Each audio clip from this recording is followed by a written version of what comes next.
Thank you, Neha and Krishna.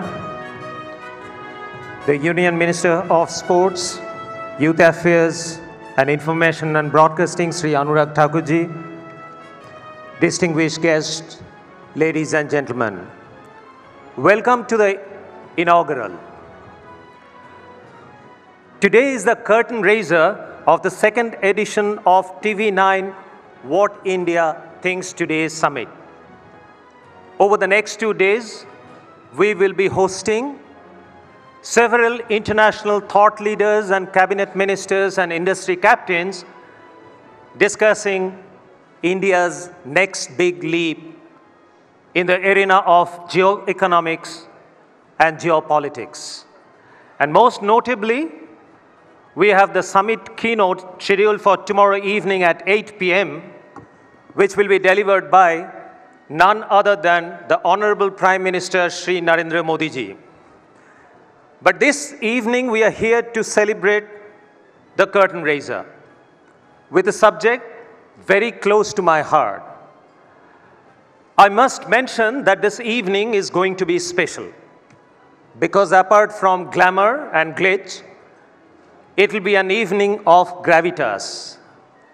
You must have already spotted in the hall many well-known faces from the world of sports and entertainment. They are here tonight for a purpose. They are here tonight to discuss a bold vision for India, not as an economic or military power, but as a soft power. Our deliberations this evening will focus on the idea of soft power for hard gains. So what's soft power? A phrase used extensively these days. The American political scientist Joseph Nye defines soft power as a country's ability to influence others through attraction and persuasion rather than coercion and force. As he says, seduction is always more effective than coercion. Like the American dream is sold across the world to a large extent via Hollywood. Similarly, countries like Brazil and Argentina, they have earned a name for themselves in the world through their excellence on the soccer field. That is the context of soft power this evening. India has always been known as a land of yoga, Vedas, and Ayurveda, and more recently, as home to some most spectacular cinematic storytelling in the world. The home of Bollywood, but of late also Sandalwood, Collywood, Tollywood, all hail Nattu Nattu. At the same time, our prowess as a sporting nation is on the rise. While our cricketers have been doing us proud for some decades now, there are other sports where India is making its mark in the global arena, thanks to the grit, ambition, and tenacity of some extraordinary sports star, and the vision of our Prime Minister, and of course, the able administration of our Sports Minister. Badminton, tennis, shooting, wrestling, boxing, athletics are some such sports. Thank you, Anurag ji.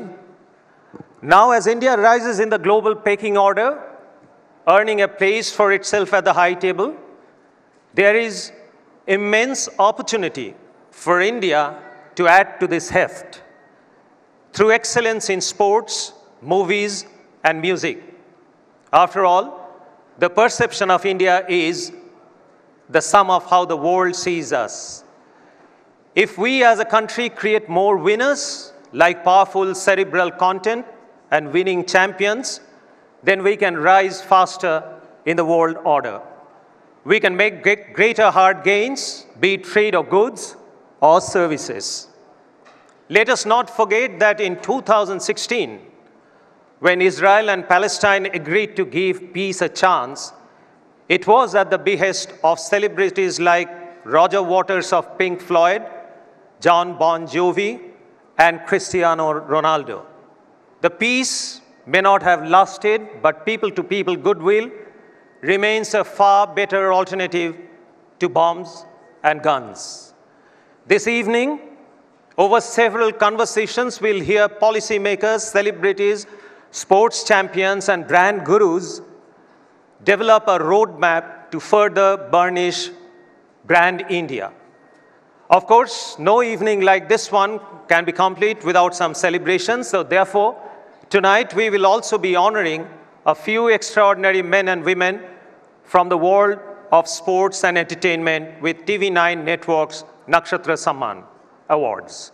So ladies and gentlemen, we have an exciting evening ahead of us. Let's kickstart it right away. Thank you once again for being us here. Namaskar.